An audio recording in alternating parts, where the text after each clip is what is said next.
It's your hero Kuroshio, and today we're going to do a review about Dr. Stone chapter 160. It's my first review, but that chapter moved me so much that I had to do a review.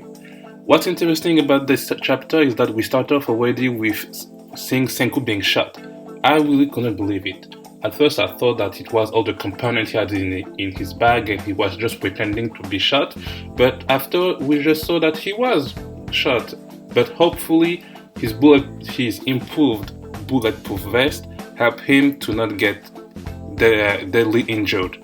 Thanks to Francois giving us translation on the spot, just have to say that Francois is the best character and the most useful one on this boat. Even more than Senku, because she or him, I don't really remember Francois' sex because she looks like a woman, but sometimes I think I read the mistranslation where they say he. Well, she, I think, is really proficient with her hand. She can do a lot of things, all fields included, especially with her Bar Francois, which was one of the chapter was like, they don't need to drink booze, but at the end of the day, it became one of the most, how can I say, empowering chapters for the characters because we had to learn more about the deepest feeling and who they really were behind all the action they did. And so, thanks to Francois translation, we understand that Senku said that the sharp pills, of the shots isn't in his body. They went right through him. So this is a good plus because if there is shrapnel in your body, then it's going to be harder to heal you. Even in real life, when you get shot by a gun, most of the time they don't take back all of the pieces. Some of the pieces stay in your body until you die because it will be more dangerous to take them out than to let them in. So thanks to that, we learned that the capable girl, Luna, was a medical student and I was like, oh, really nice. Finally, somebody who knows a bit about medicine. You know, being a medical student myself, I was like, oh, okay, we need some doctors on that boat. And there she is. But after she's like, yeah, I just got in because my dad got connections, you know. I was like, for real? Like, for real? I was getting hyped for nothing. She didn't even get anything that was on her class. But afterwards, she learned about how to take the pressure without a tool for taking the blood pressure. And I was like, oh, okay. I'm in my 4th year. I didn't even know that you could feel blood pressure like that. Well, I knew you could do it, but I didn't know it was really used. But once again, it's back to the Stone Age, so we do with what we have. And afterward, I really was impressed by our little boat captain Seryu, because he was like, you know, now is not the time to be crying about Senku. Somebody will take care of Senku, but we need to take care of the person who shot him, because it's right. The moment a sniper shot is the moment you're the more vulnerable. Ask Chika on World Trigger, if you got the reference. And I was like, okay, he's right. You really need to go and find them and kick their ass. You know, they try to kill Senku. Go beat them up. And they're really cool because you see that the man who shot Senku is like, yeah, we don't care about Luna. Because if it was anybody else, Luna would get, she would get beaten up just for being a traitor, you know. So I wonder was these two simp, because Luna got two simps on her foot, are going to do. But I bet these two are more powerful and stronger than we imagine, because remember, on the American side, all the people that got back are people that were thinking like Senku, you know, who didn't back out. They counted every second in their head, or they were women conscious thanks to will strength. So even if they look silly, I'm pretty sure that in a few chapters we're going to see how capable they are. So after a while, we also see reinforcement being Mentante Suika, one of my most preferred character on that show. We see Hyoga, Tsukasa, Ushio, all of them while we're joining with Kohaku and Chrome. And they're all happy and they're all like thinking, yeah, how can we go back, can we capture the captain? Because let's remember that it's a race. The first one to take down the enemy leaders is like in chess. The first one to take the king win. It's checkmate. So they're like, perhaps we can use the night now. We still don't have enough cover and everything. And at the end, it's funny because we see Tsukasa thinking a bit like Senku, not being restricted by conventional means. He's like, let's just dig. Let's dig. Let's dig under the earth and just go fetch him and that's it. And I'm like, digging? Like, even nowadays, that's not something everybody would say, because to dig a hole long enough and wide enough for you to go, and like the installation for the tunnel not to fall down and everything, is way too much work. It will be weeks of work, especially in my country. In Europe, it's not like in the US or Portugal. They fund themselves for construction, but still, it's really, really impressive that he thought about that.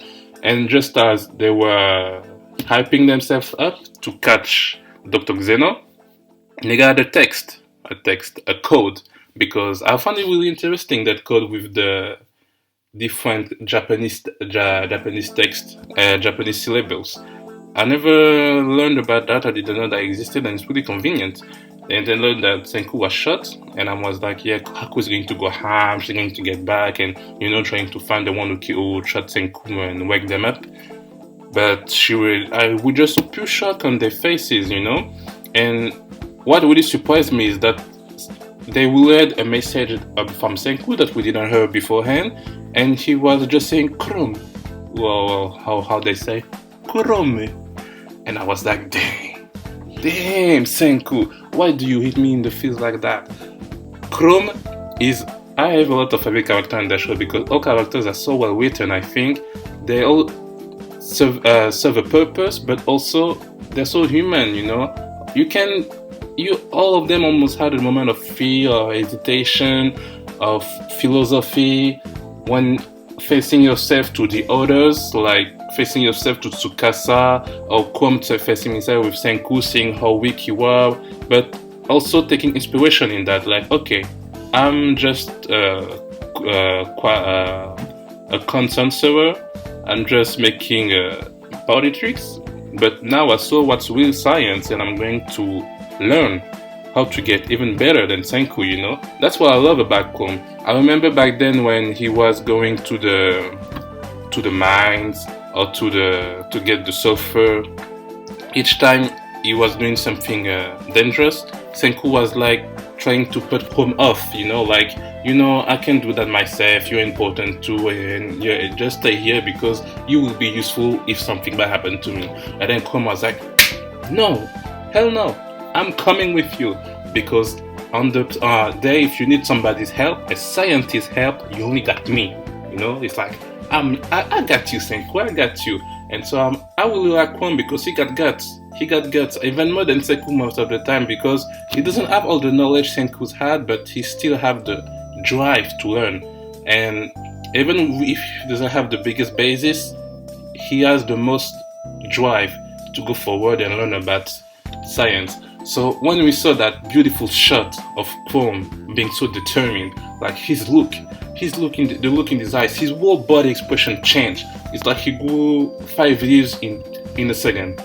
It's so bad. I will have liked to see Kohaku's reaction, like Chrome, like making a comment, Kohaku is like a wise woman. She always make comments like, Chrome, you really got mature. Like, I can feel a change in your eyes, Even Tsukasa saying like, it looks like the cub became a tiger, So you will have, perhaps we will get some of this reaction next chapter, but for real, I was really surprised. And I love the Senku-Chrome relationship that really got highlighted in this chapter. And so I believe next chapter is going to be the start of Chrome's plan. I don't think we're going to see a lot of Luna healing Senku, because as she said, she's not a real medical student. She was in the first year and she did it twice, so she don't have real knowledge for medicine. So I don't think that we go deep into that, especially since with Ruri we already had a whole medical arc about infectiology.